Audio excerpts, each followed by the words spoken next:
আসসালামু আলাইকুম দর্শক, আজকে যে বিষয়ে কথা বলবো আসলে খুব দুঃখ লাগে। আমরা যখন বিভিন্ন জায়গায় আপনারা অনলাইনে আপনারা বলেন যে নার্সারিতে এসে বলেন পেঁপের চারা একটা 10 টাকা 15 টাকা 20 টাকা দিয়ে পাওয়া যায়।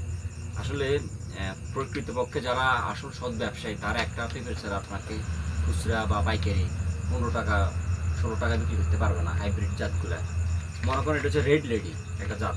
আসলে এই পেঁপের বীজগুলো আসলে ভিতরে প্রতিটা প্যাকেট রেড লেডি পেঁপের দাম 2 গ্রাম মাত্র বেশি থাকে। 2 গ্রাম বেশিতে প্রায় 160 পিসের মতো সিডস হয় সাধারণত। আমরা খুলে আপনার দেখাই এটার মূল্যটা কত আমি একটু পরে বলতেছি।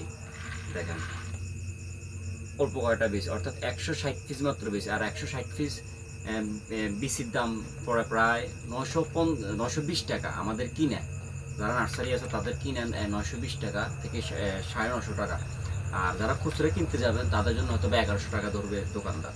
তাহলে 2 গ্রাম বিসি প্রায় এক একটা বিসির দাম 6 টাকা থেকে 60 টাকা পড়ে। তারপরে প্যাকেট মাটি অনেক ধরনের খরচ আছে এখানে। তারপরে জার্মিশন কিন্তু সবগুলো ওঠে না। তাহলে আপনি আসেন একটা পেঁপের চারা যদি ভালো জাতের যদি আপনি একটা পেঁপের চারা নিতে চান না, অরিজিনালি কোয়ালিটি মিনিমাম 25 টাকা থেকে 30 টাকা বাজার করতে হবে। যারা আসলে 15 টাকা থেকে 16 টাকা বিক্রি করে তারা আসলে অরিজিনাল রেড লেডি আপনাকে দিবে না। আমি এখানে আমরা প্রায় সময় আমাদের নার্সারিতে আমরা রেড লেডিটা একটু বেশি বসাই। রেড লেডি ভালো সিডসগুলো বসাই, রেড লেডি ইউনাইটেডের মার্কসিডের সুইটটি এই জাতগুলো বসাই। আমরা এখানে আজকে 10 প্যাকেট পেঁপের বেশি আনলাম, এগুলো ভিজাবো। আমরা প্রতি সপ্তাহে 20-25 প্যাকেট পেঁপে আমরা বসাই।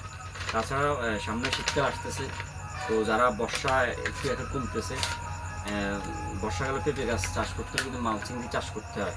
খুব যত্ন সহকারে চাষ করবেন। আমাদের কাছে রেড লেডি জাতের অসংখ্য চারা আছে স্টকে। তো আসলে যে যে যে যেখান থেকে ভিডিওটা দেখতেছেন ভালো মানের চারাগুলো, যে নার্সারিতে ভালো মানের চারা আছে বিশ্ব, তাদের থেকে চারাগুলো কিনবেন। নাই কিন্তু আপনার পুরা প্রজেক্টটা কিন্তু আপনার লস হয়ে যাবে। তো ধন্যবাদ, সবাই ভালো থাকবেন।